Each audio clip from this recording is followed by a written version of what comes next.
Hi, friend. Hi, Hi. I'm in a different place today. I'm at the library. You are. I'm in a room. I have my headphones on. I can't tell if I'm like talking different than I usually do. I don't know yet if you do. It sounds different, like echoey, like you're in a different kind of room, but that's okay. Yeah. And yeah, and part of that is probably my headphones too. And yeah, there's like a piece of art, but it's a pretty spare room. It's Nice. very different than the bird wall that's usually behind me. Yeah. Um, okay. So this is funny because was it last week that we talked about AI? Was that a week ago? I think so. It A lot feels has like it was, happened this week. It's been a long I, week, but yeah. I know I was going to say it feels like it was like a month ago. Like surely it's been longer. Um, we came in with this very specific topic, and I was like really fired up and had some things to say. And today we're showing up a little bit looser, a little bit vaguer. There's been some revelations around something that we do name in our AI conversation about like relationships, interactions, friendships. Let's also mention that today is July 30th and it's International Friendship Day. So, a little bit of nice pressure to like just notice that in this conversation. Yeah. Um, but we don't it's like there's a conversation we want to have and we don't yet know what that conversation is. And maybe there's some ideas that are still forming and we're wanting to hold some space for that as they are forming, which is a weird, scary thing because it also means, right, showing up for conversations that we don't have completely mapped out in advance. Yeah. And we're afraid of emotions coming into the picture too. Well, at least I am. So, Yeah. um, Yeah. but like I love how you just set this up because yeah, and I don't even love the word like difficult conversations, but yeah, like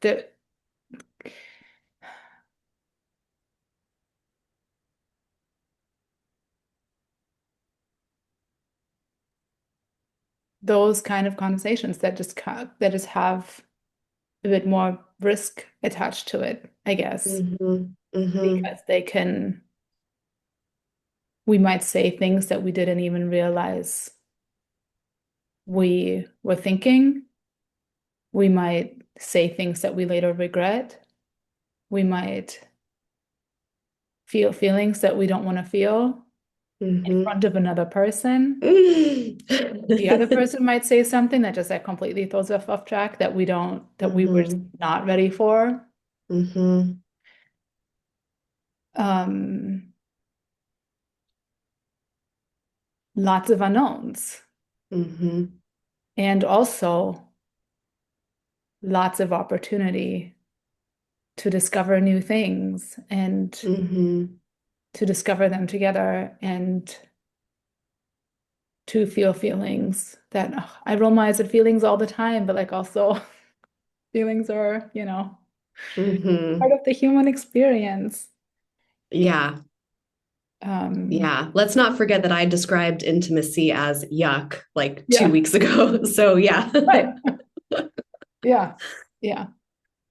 Um, so yeah, and every time that we decide or we check in what kind of topic do we want to have, what do we want to talk about, and we haven't really actually like hashed this out yet because there was a time when you said, I want there to be a structure. I want to know what the plan is. I want to be able to, figure out my thoughts beforehand so that then I feel good just like in the conversation, letting go and just being present.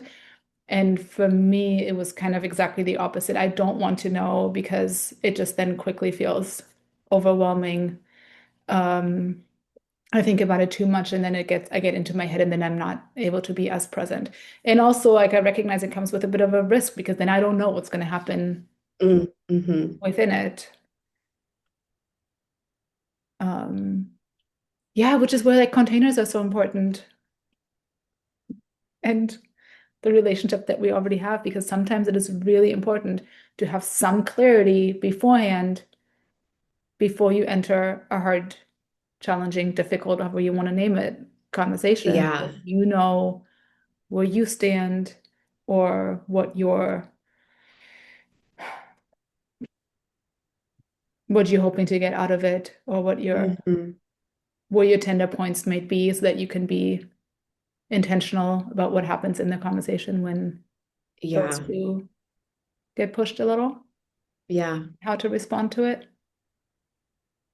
And and sometimes it's just the best thing to just really come in with a really open mind and be curious about what might Hmm. come up. Yeah. Absolutely. Yeah, absolutely. I can't fully account for why I was so like, we have to have an agenda. I'm not going to be able to do these conversations without an agenda. And now we're just like going with the flow.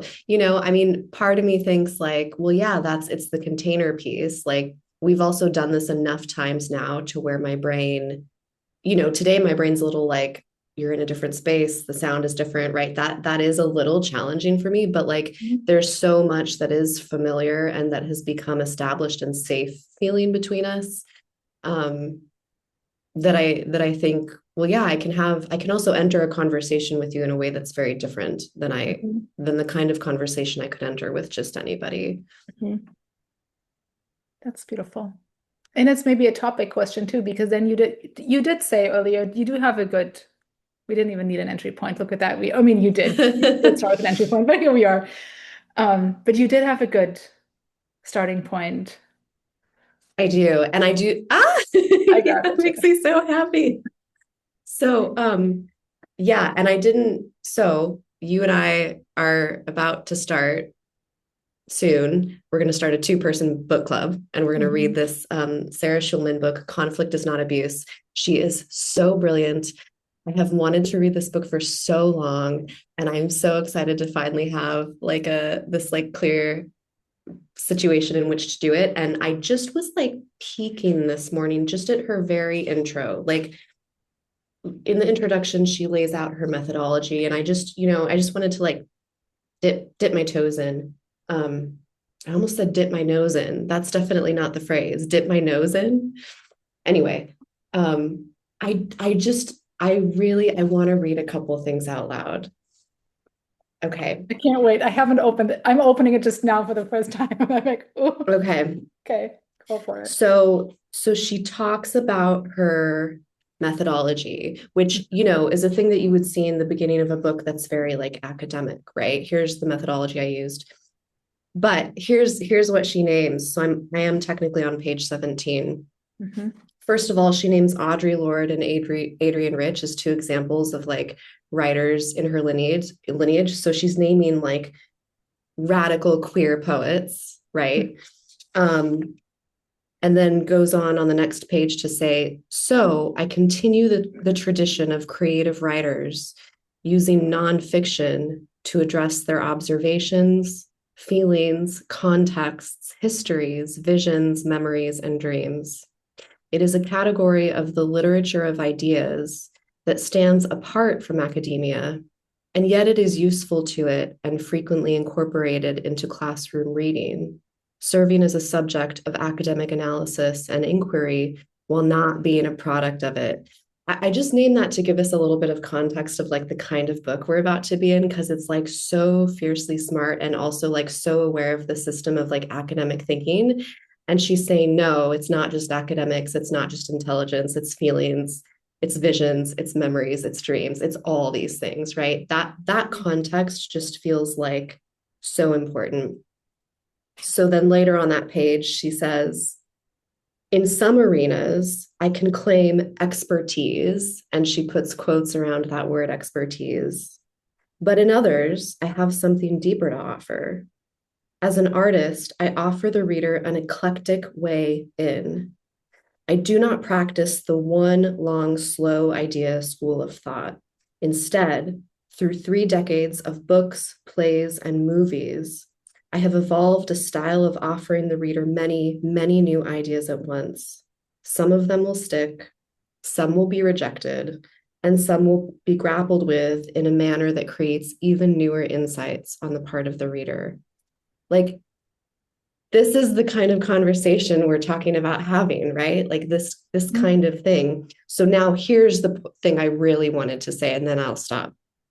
So I'm on page 19, that last paragraph of that section. Here's what she says, and I think this is so exciting.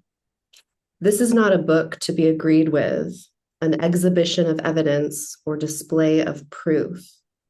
It is instead designed for engaged and dynamic, interactive, collective thinking, where some ideas will resonate, others will be rejected, and still others will provoke the readers to produce new knowledges themselves.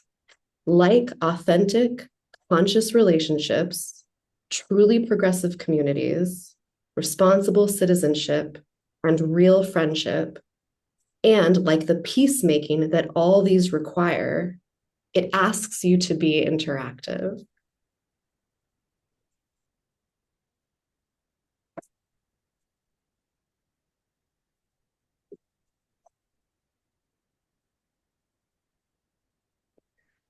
What does that mean to you to be interactive? Okay, for example, and I don't want to make this a conversation about AI. I don't want us to be mistaken as like the AI ladies.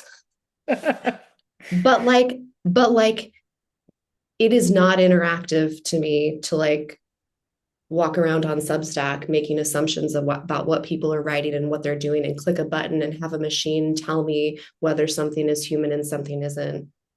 That's not interaction. That's assumption. It's, policing, surveillance, all those things we talked about.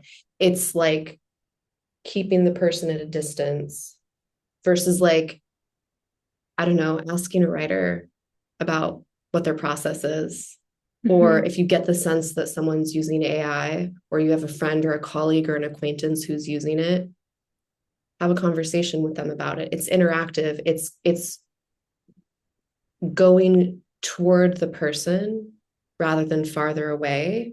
And like, we're not all obligated to go toward everybody, but I think people who are going to walk around with strong feelings about or strong opinions about, there is something to be said about like the responsibility of interaction in that case, right?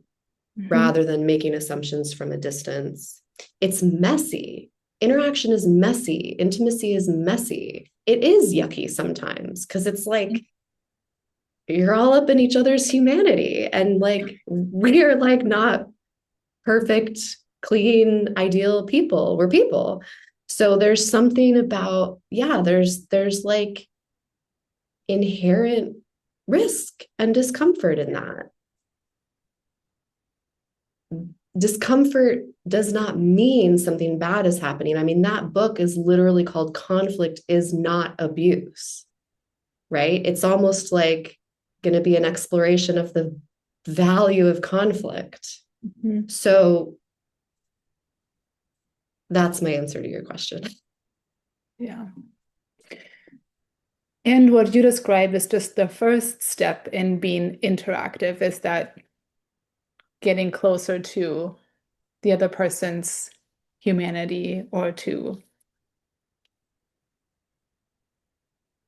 but then inter is also multi-directional, right? Yes, yes. Um, and so stepping into that dance, I guess, of I don't even want to say back and forth because that also sounds so on opposite sides, but yeah, maybe a dance Mm. or something like that that is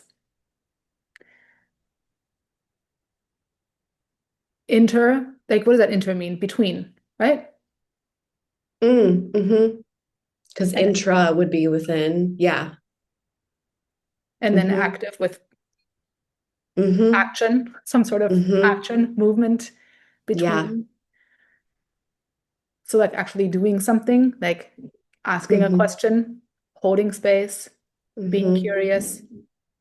offering an insight, offering a point of view, receiving a point of view in relationship with the other Yes. person. And I feel like with to the understanding, and maybe this is why I like the dance analogy as well, is because it's also, to me, it also means not just focusing on I'm here, you're there, let's have this like conversation about what's happening between us or about this thing that's between us, but also how are we then changing based on what comes in. Mm-hmm. Maybe I'm having a new idea because of something that you said, or maybe I'm rethinking how I feel Mm-hmm. about something or how I perceive something because an observation that Yeah. you share with me. And then maybe have a strong reaction to something that in change makes you say, oh, actually, yeah, I'm going to step over here instead and Mm-hmm. away from my original standpoint. Yeah. And so it then also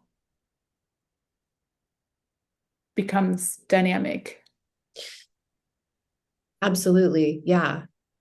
There's influence, there's mutual influence, and that means we might change our minds, or our perspective on something might get bigger, or we might focus in on something we hadn't been before. Yeah, it feels collaborative and reciprocal. Hmm. Yeah. And I'm straight away jumping to what makes it so hard then to do that. But I think that's also then a big chunk of it.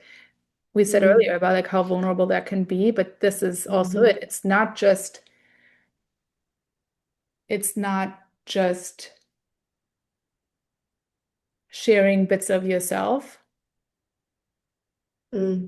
and making yourself vulnerable in that way of stating an opinion or sharing a bit of feeling or showing an unknown where maybe you don't have the answers yet and like making yourself vulnerable in that way. But in order for it to be interactive and really collaborative and reciprocal, you also have to be open to receive something from the other person and potentially be changed by it. And that's a whole nother Mm-hmm. Mm-hmm. level of what I don't know, but Mm. Feels risky, mhm. feels scary.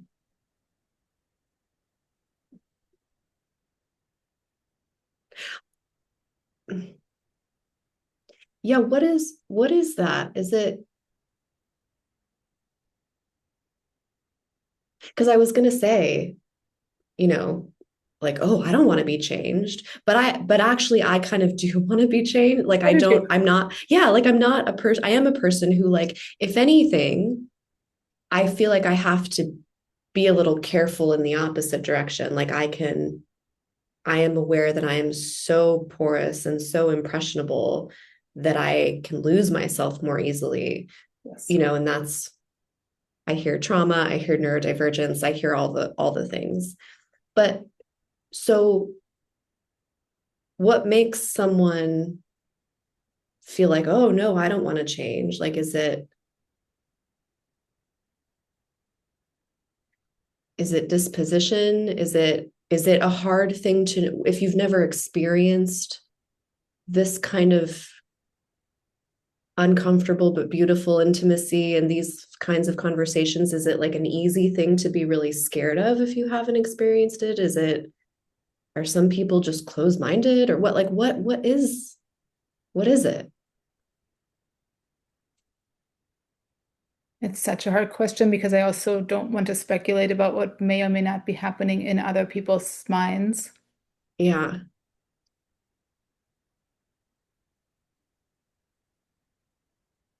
So I want to try to rephrase that question for me.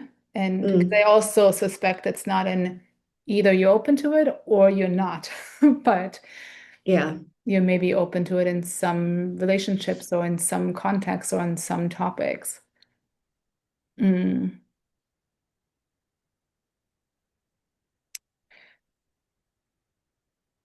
Um,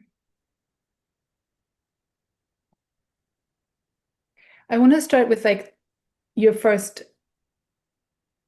reaction to, but I do want to change and be changed. Um,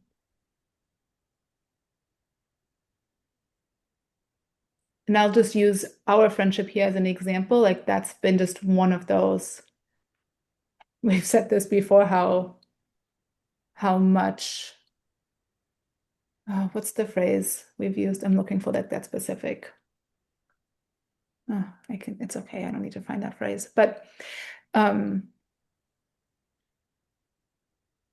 I know I have learned so much and changed in small and big ways Mm, through some of the conversations that we have had, and not just conversations we've had, but in the way that we have shown up for each other and um,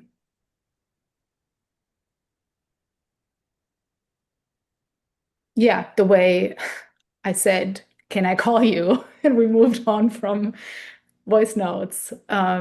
And so like I've changed how I show my feelings in the moment with another person. mm, mm-hmm, That feels significant to me. mm-hmm, And I have changed my views on certain things because you have such a great way of just bringing me back to center and finding like the middle ground in things or mm, seeing another side of something where maybe I was looking at it through a certain lens um mm, and so but on some of those questions also I was open to a different point of view because again the container question because we had established very clear boundaries. You had checked in mm, sometimes like can I say this thing mm, or what do you need from me today?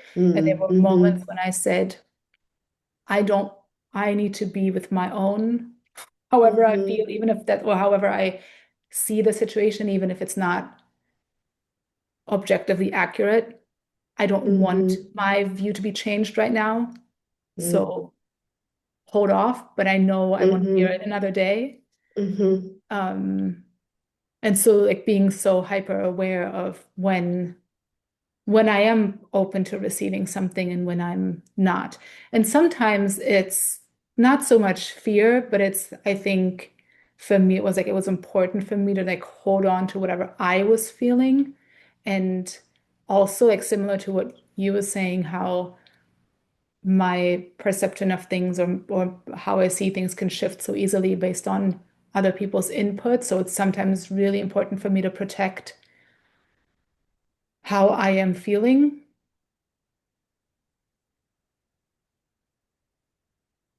and just give that some space. Um, and also, I think sometimes mm, there's a fear, and I'm not sure what that is about. I was gonna say just not being ready to it. I can't, like, I'm trying to think of like a really good example for this, but I know maybe it'll come to me in a couple of hours where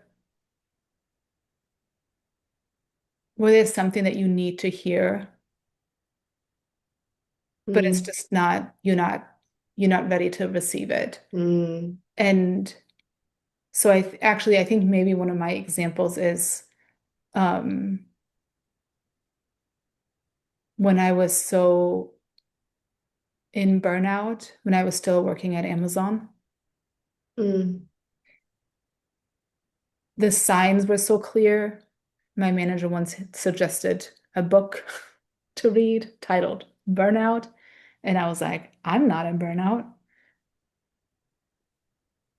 In hindsight, like, of course I was. But I mm, also, it was scary for me to even consider this because I was afraid of the implications. And if somebody had mm, sat me down and said, like, you cannot do this anymore. You need to take a mm, step away from all of this. Um,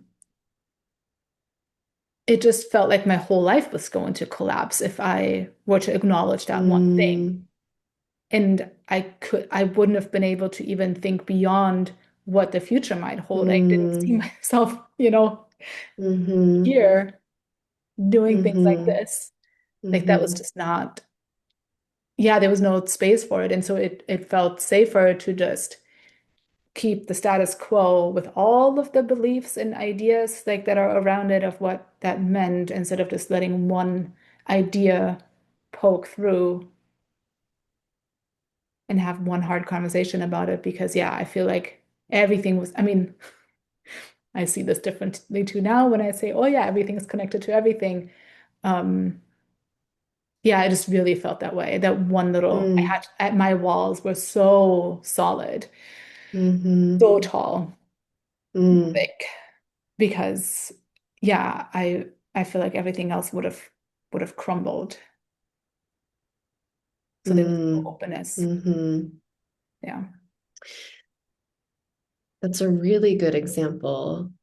And it's also sort of bringing to mind why I think sometimes the discourse around, like, I don't know, feel the fear and do it anyway, or just like overcoming the, because you're naming like that there was some fear there. Mhm. And I don't want to like tell you how your experience was, but like, but the other word popping into my mind is like sustainability.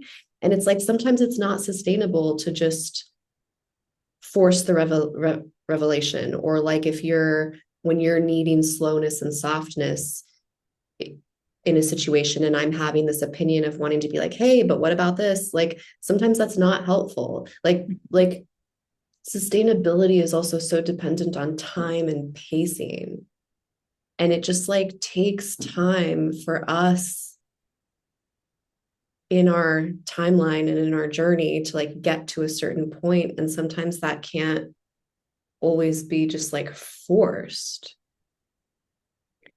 I agree. And also I just wish there had been a middle ground. Mm, And I'm I'm laughing at what I'm about to say because it's just going to sound like a pitch for coaching, but also this is so much what it is sometimes. It's like that understanding that you're having some big questions here and you do not need to, you can take it slow and you can just like take the 90-minute conversation and explore what might happen and then you don't need to do anything about it. You can just go back to mm, your life, your mm-hmm, world the way it is, and there's no consequences unless you choose to. And yeah, it can be at your pace. And kind of away from that either or like either I stay with the status quo or I quit my job and completely, mm, mm-hmm, start from scratch. If I'd had a container like a coaching relationship, for example, and mm, again, like I mm-hmm, wouldn't have even been open to that either because even asking that question would have been scary. mm, But that's yeah, sometimes what I just want to tell people is like you don't have just we can just start really slow even with whatever is happening at the moment and yeah, nothing needs to change. I've had some really great conversations with people like that, like within coaching, where somebody's like, I'm going to bring this topic and I don't even know, I don't, I don't think I'm going to do anything about this. mm, Like, there's no way mm-hmm, I'm going to bring this to work or to, actually like, ugh. But I just want to talk about it and like see how it feels. mm, mm-hmm, And all of a sudden, this is like a, if, and it, not all of a sudden, but again, it's another one of those it's not conflict in that same way, or but it's another kind of a difficult conversation to name something out loud for the first time and be like, oh oh, this yeah, has just been on my mind for so long, and I never thought there was ever any space for anyone to like hear this. mm-hmm, And now I'm just saying it. mm-hmm, All of a sudden, I realize like I'm still okay. It's yeah, okay. I've said it for the first time. Maybe I can take it and yeah, say it another time, and maybe I could actually bring this to work. Like, what if I do? yeah, And possibly is open up. So it's mm-hmm, Yeah. Absolutely. Yeah, that acclimation process, like space to acclimate to the idea, even if it's and how much can be accomplished just by giving language to a thought that you've been carrying around Hmm. for sometimes a long time. Like that in itself can be so alchemizing and have such a great positive impact.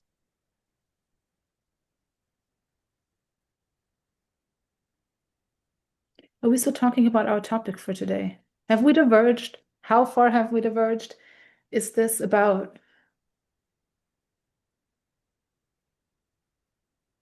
Well, I don't really know what our topic for today was. It was like relationships with like two asterisks after it. yeah, So yeah, I think we are. I think we just came in pretty open about yeah. it.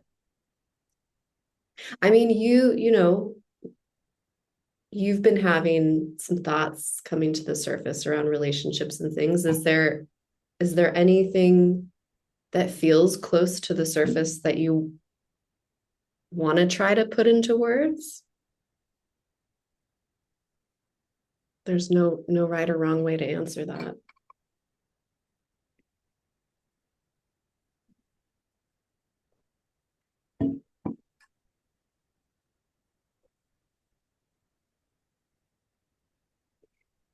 Um, Maybe I want to try and see where we land. And I don't even remember because I said something in a voice note the other day. It was around kind of this of like having hard conversations and Mm-hmm. how necessary maybe they are. And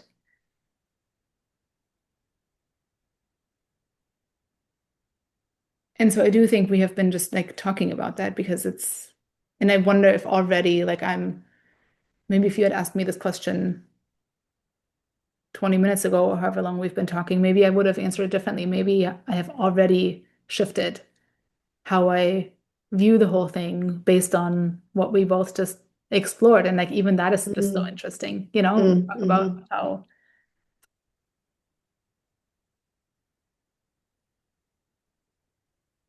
maybe it's like starting with hard conversations or difficult conversations or conflict.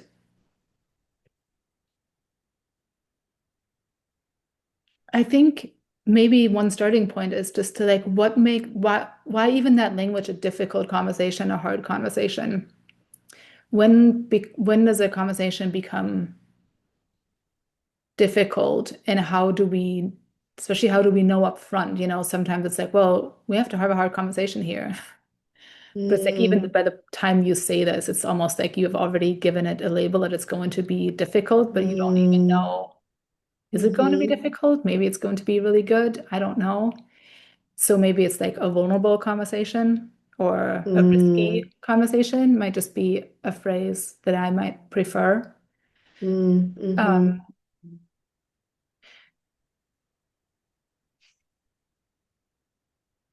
I think,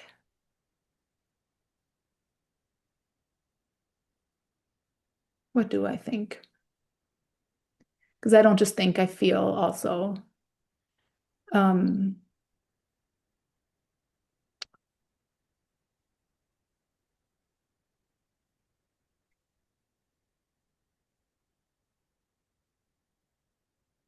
I'm wondering if by the time we get to the point where we say we need to have a difficult conversation, if that is a sign that we haven't had enough vulnerable or risky conversations all along. Mm-hmm.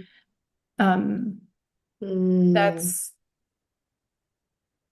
like a somewhat new thought to me from like the last couple of days. Mm-hmm. And I'm thinking of a few different examples for this, that if things aren't being said for a long time because we're so afraid of what that might change or how that might change the relationship, because it makes us Mm-hmm. vulnerable and we might feel rejected or,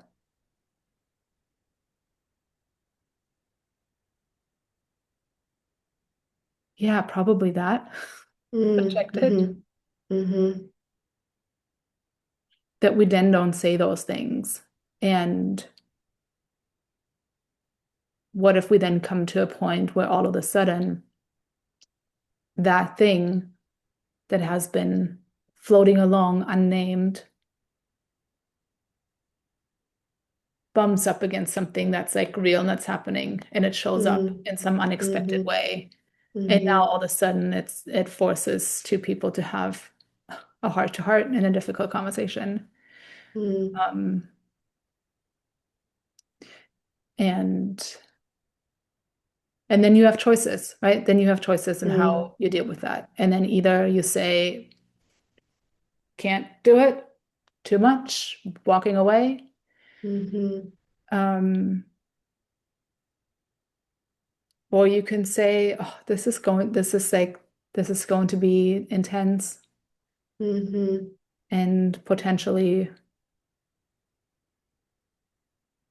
heartbreaking, mhm, but I want to be curious about it and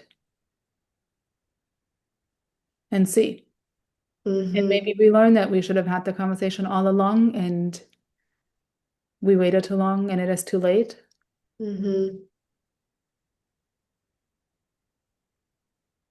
mm, but maybe not. And maybe there's,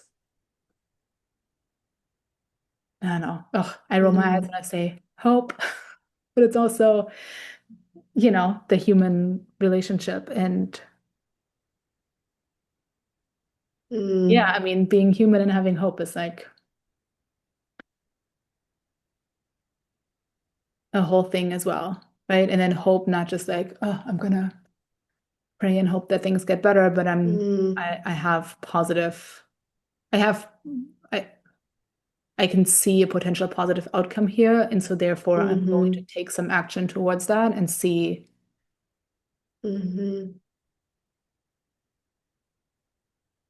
what we can do. mm, mhm, And then it's like in the big picture, if we like go, I mean,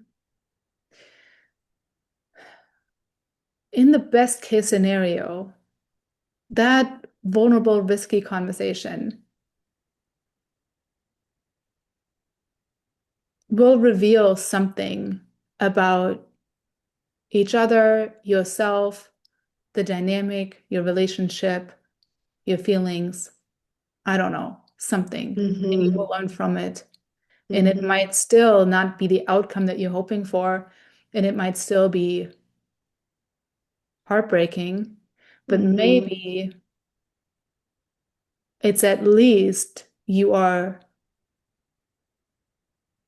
engaging in that interaction between a human and another mhm, human mhm, and mhm, having an open heart and an open mind and letting the energy flow and not closing yourself off. mhm, mhm. And maybe that's too my own wishful thinking. I don't know, but that just feels like in the context of, yeah, again, where we came into this as well, talking about interaction and relationship and clicking a button that says you are bad because, your words say less than 100% human, Mhm. and you're writing a sloppy, um, and that's like where it begins, but yeah. Mm, mhm. And also, I recognize that not every conversation needs to be had.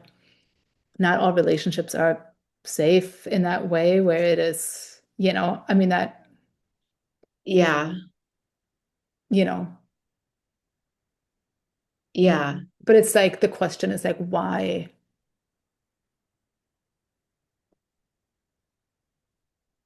What's the fear about? Yeah, like, why stay away from it?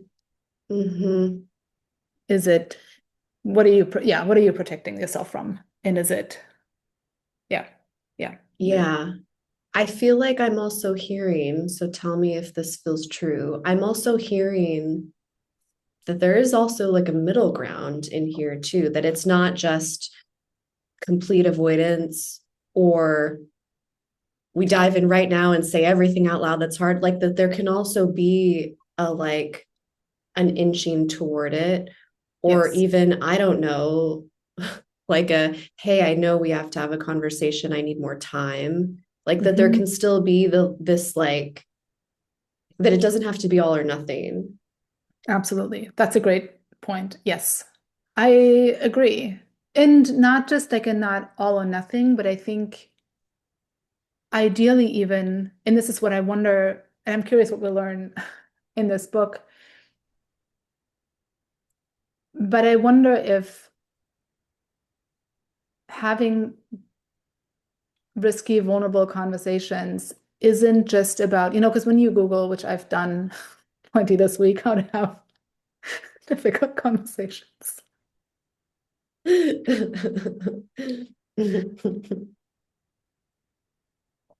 find the common ground. Are we still invested in this? Mm, Find, share from your own point of view. Here's what I'm mhm. feeling, not here's what you have done. Right. Um, Ask clear questions, things like that. Yeah. Then, and I wonder if it's not just about like those questions that you ask, but that it is also about creating the container, like we always talk about. Mm, And mhm, sometimes that container already exists because it's an existing friendship, and there are ways in which you've established the way you talk about things, but maybe this one conversation needs a different container. And so then mhm, also talking about, well, how do we want to talk about it? When do we want to talk about it? What are we hoping for an outcome? What parts of it, you know, what are the mhm, specific questions we want answered here? What are you hoping to get from it? What are you hoping to get from it? So that the outline is clear, mm.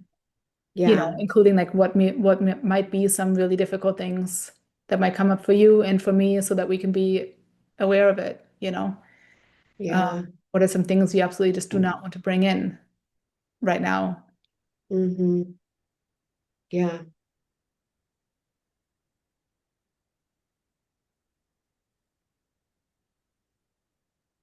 Yeah.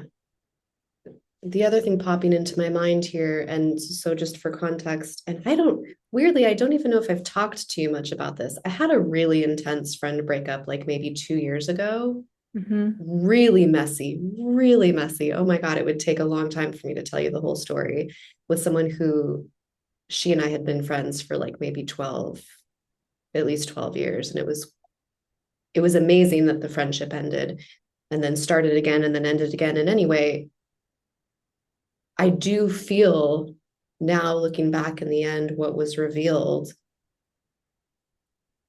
was that the relationship had kind of run its course. Hmm. And I have a little bit of a feeling in my body as I say that of like, well, no, but then that means somebody didn't try hard enough or something. But I don't think the point of everything that you and I are talking about is like, and if everybody's doing everything right, we're all going to be friends and all relationships will last forever. And like, it's like, well, no, I think people come and go and things end. And that's scary and sad too, that things are not permanent. That's hard.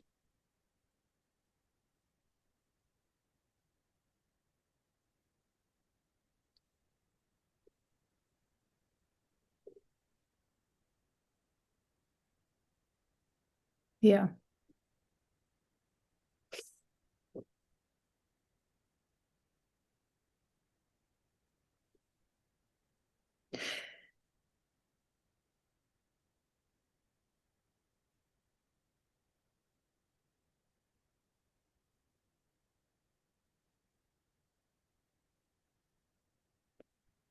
It's challenging for me to respond to that like in this moment. And I'm not meaning And to I create know, I it. know, I know. Um,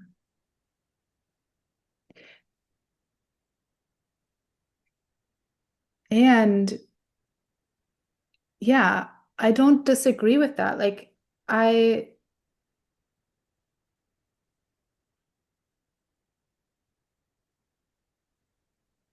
mm,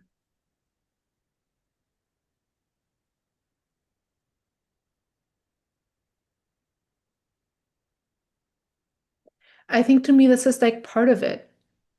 I think to me, this is part of what I mean when I talk about like, let's be honest with each other and with ourselves to the extent that we Mm, can and have vulnerable and risky conversations, mm-hmm, maybe to honor the friendship, mm, mm-hmm. even if that means things are changing and need to change, and that's okay. Yeah,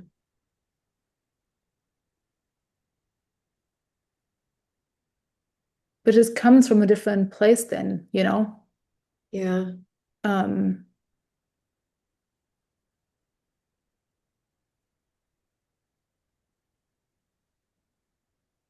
yeah, then just saying, well, I guess this is it. yeah. Which I think doesn't serve anybody. And even the person who does that, I Mhm. think they think it's serving themselves. And I'm inclined to say that is a very short-term illusion, that it's not actually, Yeah, it's one of those protective things that isn't like actually protective. yeah. And yeah, and it is, and this is, it is clearly one of those protective things. Yeah. Mm-hmm. Yeah, and I think it comes back to that question, like I asked this earlier, like when we are avoiding vulnerable and risky conversations, what are we, what are we afraid of? And even if we can just be curious about that for a moment, again, Mm-hmm. whether that is a hard friendship conversation or a conversation about AI, like when we are, going so Mm-hmm. quickly into this bad, or even not talking about it Yeah. because we just feel like, maybe it's like we don't have enough information or we don't know what we're saying, or maybe we just don't haven't sorted our thoughts yet, or maybe we kind of know about the environmental impact, but not really. And so it's like, oh, we feel really shameful for having like asked a question Mm-hmm. yesterday and we don't even know what role we're playing in it. Mm-hmm. And maybe it's just all like a lot, and maybe we're afraid of, I don't know, being Mm-hmm. found out for something and uh, Yeah. be seen as a bad person or not informed or Yeah. something. Yeah. And so I think if we can get curious about this is again, like this is what I said last time too, if we can get curious about the relationship, like what is happening here for us? Like why Mm-hmm. are we having these big, strong reactions to something? Mm-hmm. What makes us go into avoidance? Because avoidance can sometimes mean like, you know, I'm not engaging, and it can sometimes sound like this is bad, because that's a different. Yeah. Yeah, like a really strong stance can sound really confident, but really um, is avoiding some like more difficult, Yeah. nuanced conversation and curiosity. And so um, I think that's like, and this is like the hard work. And it happens, yes, Yeah. in our own journal pages, but it also happens in relationship. And when we can just Mm-hmm. like be be vulnerable and risky and be like, God, what am I afraid of here? Yeah. You know? Yeah. Yeah. And I think this is why curiosity is so important. And I don't mean that in like a cute soundbite way, but like protecting one's capacity for a little bit of curiosity toward yourself, toward the other person. It almost like guarantees that there's some integrity because also like we are allowed to get things wrong. Yeah. Like maybe a week from now, maybe 2 months from now, you and I or one of us will be like, oof, I actually don't agree with what I said about AI, like in that Mhm. conversation. But that doesn't mean I was bad. Right. It's like, can like there's something about that curiosity maintaining integrity so that we can have a hard conversation and are even allowed to have conversations and thoughts and feelings and opinions without having fully figured anything out. And also, like, what does that even mean, fully figuring anything out? The minute before you die, maybe that's when you've fully figured everything. But but like things Yeah. keep changing and unfolding. So yeah, And things are meant to change and unfold. I mean, this is why you started yeah, the quotes here. This is what you were talking about. yeah, In interaction is how it's dynamic and we evolve, our thinking evolves, therefore relationships evolve, right, you know, the world evolves, like everything we're doing, and it doesn't happen all in a vacuum. Like we all have totally. a role to play in all of these things. Mm-hmm. Things are not meant to hold still. Mm-mm.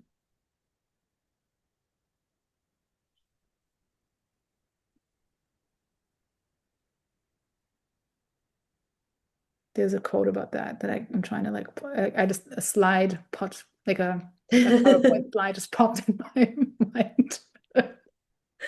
But I don't know where it is. Like a file somewhere in there. Yeah, yeah. Yeah. Like You'll that's find it not, later. yeah. Like about that not being like where in nature does that Mm, happen in death? mm, mm-hmm.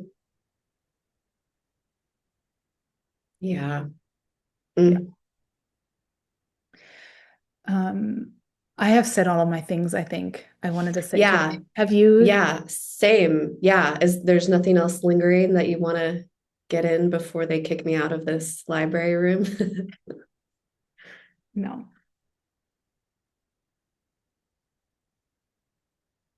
not right now anyway. Mm. But who knows where we'll be next week? No, not here. Okay. Uh, I look forward to reading this book. This will be fun. I have a feeling we might be talking about that I do too. maybe in this format. We shall see. I do Um, too. but yeah. Oh, part of me wants to like now find the soundbite wrap up, but we're not gonna go for that and try to do that Mm. unless you have one. Or maybe you kind of just already did um, and I mm. All right, friend. thank you for having this conversation with me. This was interesting. Yeah, thank you. We'll do it again next week. Sounds good. Okay. Doke. Bye, friend. Bye bye.